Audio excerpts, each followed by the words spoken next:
अब देखो ना कि 5 साल तक रूस के 5 युद्धपोत, 10 सैन्य विमान भारत में तैनात रहेंगे, 3000 सैनिक भारत में तैनात रहेंगे और ऐसे ही भारत के सैनिक भी रूस में तैनात रहेंगे। ऐसा नहीं है कि सिर्फ रूस के ही सैनिक यहाँ होंगे, उन्हीं के विमान यहाँ होंगे, भारत के भी रहेंगे। और फिर जिस तरह से आप सोचो ब्रह्मोस को लेकर या डिफेंस सिस्टम को लेकर जिस तरह के समझौते होने वाले हैं, उससे तो वाकई अमेरिका की नींद उड़ने वाली, क्योंकि अमेरिका दादागिरी तो दिखाता है और उसकी दादागिरी पर एक तरह से पूर्ण विराम लगा दिया है रशिया ने भी। देखिए, भारत और अमेरिका जो ट्रेड डील हो रहा था, हम्म, नेगोशिएशन चल रहे थे, तो अमेरिका ने बड़ी स्ट्रांग स्टैंड लिया कि आपको हमारा F-35 खरीदना ही पड़ेगा। भारत उसको ऑलरेडी टेस्ट कर चुका है through radars. It's not a aircraft that Bharat needs. किसके लिए यूज करेगा? पाकिस्तान के लिए यूज करेगा? जरूरत नहीं। पाकिस्तान के लिए हमारे तेजस ही काफी है, इवन दो कम नंबर में, लेकिन वही काफी है। और तो पाकिस्तान के लिए तो F-35 is of no use to India. Bharat को चाहिए long range 5th generation fighters, hmm, जो थोड़ा दूर, जैसे सुखोई हमारा है, रिफ्यूलिंग के साथ टेस्टिंग किया गया था, 4000 किलोमीटर घूम के आया इंडियन ओशन में कुछ साल पहले। Rafale also has a similar long range. तो भारत को उस तरह के इंजन, उस तरह के फाइटर्स चाहिए। सिंगल इंजन फाइटर्स नहीं चाहिए भारत को। उसके लिए तेजस ही काफी है भारत के लिए, फॉर इंडियाज नीड्स। भारत को चाहिए TU-160 जैसे प्लेन्स, जो कि हाई स्पीड पे उड़ते हैं और लॉन्ग डिस्टेंस पे मारते हैं। So that is almost like a nuclear strike from the air. उस तरह के प्लेन्स चाहिए। तो when you are looking at this data, देखिए जो भी डेटा भी पब्लिश हो रहा है, जो सोशल मीडिया बात हो रही है, वो आई डोंट थिंक सो उसको इतना जल्दी हम लोग को मानना चाहिए फॉर द टाइम बिंग। क्योंकि जो भी डिफेंस की डील्स होंगे वो बिहाइंड द सीन्स होंगी। हम्म, जैसे MiG-25 भारत ने बहुत देर के बाद अनाउंस किया, उसको बहुत यूज करने के बाद में अनाउंस किया। इस तरह कोई भी डील्स होंगी, वो कुछ डील्स पब्लिक में आएंगे जहाँ पे पार्लियामेंट की जरूरत पड़ेगी, पर most of the deals will be behind the scenes. क्योंकि ये भारत का स्ट्रेटेजिक सिक्योरिटी, वो उसका उसका स्ट्रेटेजिक व्यू पॉइंट है। अच्छा, ये जो इसलिए मैं ज़्यादातर मेरा फोकस रहेगा इकोनॉमिक्स पे, क्योंकि इकोनॉमिक्स में भी बहुत बड़ी बातें होने वाली हैं। फॉर एग्जांपल, रशिया का बहुत डिफेंस सरप्लस है against India, from oil sale, from something.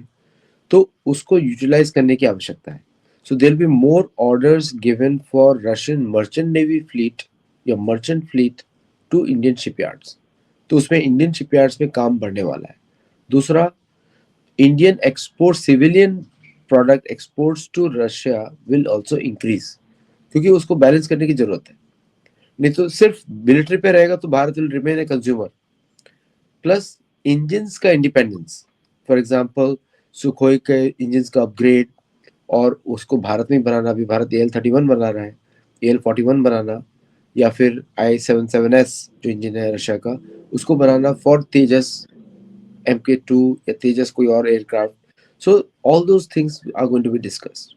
Plus जो भारत और रशिया का जो स्ट्रेटेजिक कोलैबोरेशन है, AK-203, ब्राह्मोस, ये सब जो है, दीज आर सक्सेसफुल प्रोजेक्ट्स।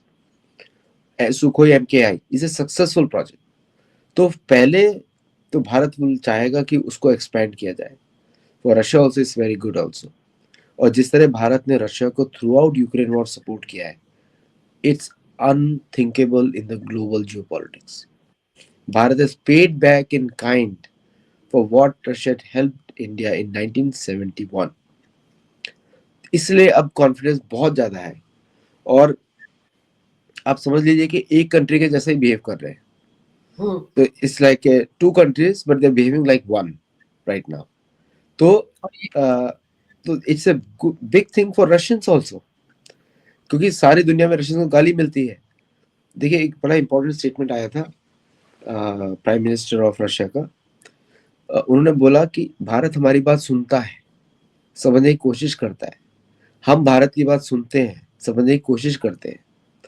और प्रेसिडेंट ट्रम्प का भी एक स्टेटमेंट है कि इंडिया के साथ हमारी रिलेशनशिप काफी डीप है because of prime minister Modi.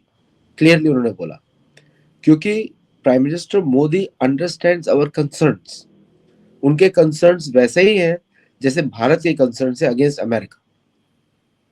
जिस तरह अमेरिका ने और यूरोप ने मिलकर यूक्रेन को क्रिएट किया, अमेरिका और यूरोप ने मिलकर पाकिस्तान भी क्रिएट किया, बांग्लादेश को भी क्रिएट किया। बिल्कुल। तो we are in a similar position. तो अब उसको हटाने के लिए ये एग्रीमेंट्स बहुत जरूरी है। और ऑल्सो जब होने वाला है बॉर्डर्स पे, भारत के बॉर्डर्स एक्सपेंड होंगे, उसके लिए ये बहुत जरूरी है कि अगर इस बार आपने कुछ किया तो जो हमारा रिएक्शन होगा will be far away from our coast. और ये जो कॉन्फिडेंस है भारत, या जो रिलेशनशिप बढ़ रही है भारत और रूस की, उससे ही तो अमेरिका डरा हुआ है ना। आप सोचो कि किस तरह से भारत पर प्रेशर बनाया डोनाल्ड ट्रंप ने कि रूस का तेल ना खरीदे। अभी तो बीच में ये भी खबरें आ रही हैं कि भारत जो रूस से तेल खरीद रहा था वो कम हो गया, लेकिन उसकी असली वजह कोई समझ ही नहीं रहा है कि जो दो कंपनियां भारत को तेल दे रही थी कम दामों पर, क्रूड ऑयल, उस पर अमेरिका ने कैसे टैरिफ लगा दिए, कैसे सैंक्शंस लगा दिए, और इसकी वजह से ही भारत की कंपनियों को किसी दूसरी तरफ जाना पड़ा। लेकिन दिखाया ये गया कि अमेरिका के प्रेशर में आके भारत ने उससे तेल खरीदना कम कर दिया है। देखिए क्या है कि भारत ने कंसिस्टेंटली इंक्रीज किया है। और भारत के जो दो शैडो टैंकर्स थे, हर चीज का टाइमिंग देखिए, पोजीशन देखिए। यूक्रेन की जीबीयू ने टर्किश कोस्ट के पास में जाके मारा। ओके। अब आपने थोड़े दिनों पहले एक्सरसाइज देखी होगी इंडियन नेवी की इन साइप्रस। और साइप्रस में जब इंडियन नेवी के 3 शिप गए थे, उन्होंने अंकारा में ब्लैकआउट कर दिया था। ये वहां की रिपोर्ट्स हैं, अनवेरिफाइड रिपोर्ट्स हैं। So I put a condition there, disclaimer, unverified reports हैं। लेकिन हम तो सच मानेंगे ना, हमारे पर्सपेक्टिव से। बिल्कुल। ऐसा क्या हो गया अंकारा में कि सिर्फ भारतीय शिप से गए, पास में ब्लैकआउट हो गया? पूरी की पूरी Turkish navy was in the dock, 3 ships के सामने। तो अभी जब आक्रमण किया यूक्रेन ने, टर्की भी घबरा गया कि टर्की बात तो बड़ी बड़ी करता है पाकिस्तान की जैसी, उसके काम होते हैं महिलाओं के विरुद्ध, किसी डाकू के विरुद्ध। अभी किसी रेगुलर आर्मी के साथ सामना ही नहीं हो उसका। और टर्की का तो इतिहास है, 1914 में, 1941 में किस तरह भारतीय सोल्जर्स घुस गए थे अंदर, किसने निकाला था उनको हेरात, जो हाइफा से, किसने निकाला था वर्ल्ड वॉर 1 में, किसने तोड़ा था ऑटोमन एम्पायर? उस्मान एम्पायर को तोड़ने वाले तो भारतीय सोल्जर्स थे। सबको मालूम है कैसे वो बैठे हुए हैं अंकारा पे, उसके बॉर्डर्स पे बैठे हुए अंदर। तो टर्किश की पुरानी मेमोरीज अब फ्रेश हो गई है, क्योंकि it will take India very less time to, मतलब lift some troops and deploy, अगर कुछ बड़ा हादसा होता है तो। और टर्किश 2 बोट्स में चलता है। तो if you connect that incident with ये जो अभी थोड़े दिनों पहले इंसिडेंट हुआ था मेडिटेरेनियन ओशन में, कि 2 अमेरिकन शिप्स, जो एक अमेरिकन शिप का रडार्स ऑफ हुआ था। अब वहां पर भी आप नोटिस करिए, पास में इंडियन शिप्स थे, उसके पास में डिप्लॉयड इंडियन शिप्स थे। तो इसलिए जियोपॉलिटिक्स जल्दी बदल रही है। एंड इसलिए ये जो विजिट है, it is a message to everybody कि अभी 2 बड़े देश, पावरफुल देश एक साथ आ रहे हैं। एक दुनिया की नंबर 3 इकोनॉमी है, और एक दुनिया की टॉप 10 इकोनॉमी से, प्लस एक दुनिया की सबसे बड़ी न्यूक्लियर आर्सेनल फोर्स है, प्लस मिसाइल फोर्स है, और एक दूसरी सबसे बड़ी स्टैंडिंग आर्मी है, मोस्ट वेल ट्रेन्ड आर्मी। तो this is a big message. Imagine करिए, भारत और रशिया की फोर्सेस मिलके 5 million troop, 50 lakh troop deploy कर सकती है। This is unheard of in the history of the world. और जिसके साथ भारत रहा है वो हमेशा जीता है, ये इतिहास है।